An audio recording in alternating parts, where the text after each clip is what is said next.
raha vinary anao voana ampotoana mba nipitrika ny fokaky le pitrika mangina tsy olona zay ko atzay fa ninjasaka anao rery satria tsy ambala tery zay fa manam-pitiavana maniry ny zara moka ny miavina rehetra sy nety tampony tsisy fetsa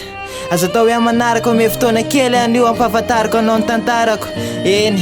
na dia amin'ny tsy avitsy monja de zako fitina ka ataoko tia monja ny fotoana iresako aminao tsininy etsoroiky ny tananao raha tsy mampanina de tsy anao amin'ny endrika fentsika fa aza amin'ny endrika fenao dezerana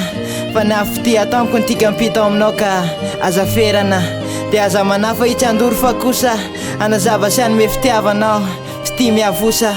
fa nofoko atram'izay ny eriko tontosa ka omeo lalanao amboraka satria anao malala fanindrosana melana avy atsany voalalovany masandra fa ny tsy nananany ka toy izany koa ny fitiavako raha ny lalovanao voalohany tsy naray lamba ka zany isany mino hoe fitika mahajamba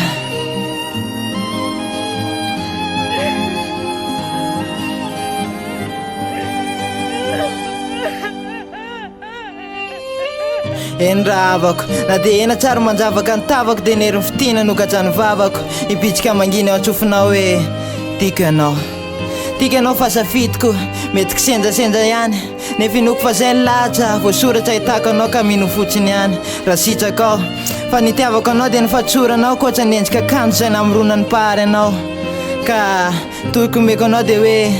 voninao nitisanaja fantosana tsila aloha nanadala fotsiny satria amiko sarobitika koloky revizao zay ny tompony eno a io tsy antery sanatsy fa nivokatsy ny fonao malina azy savy anao mbola eritreritra tsy maninona fa zay tiako ane mahandry na de sy tafandry mandry andro mivaliny hoe ekenao ve satria le fo adala kely miandro no tiavindry mba te ara-sambatra mpifandraisy ny fity mba iray lo hitsinjono avy anarina ary iray fo ka efa mizarana alahelo sy hafaliana iray efitra ka togatrano fenona mamina zay le pitrika mangina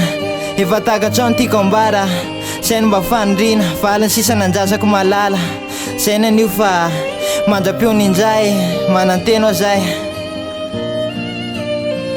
pitrika fity zay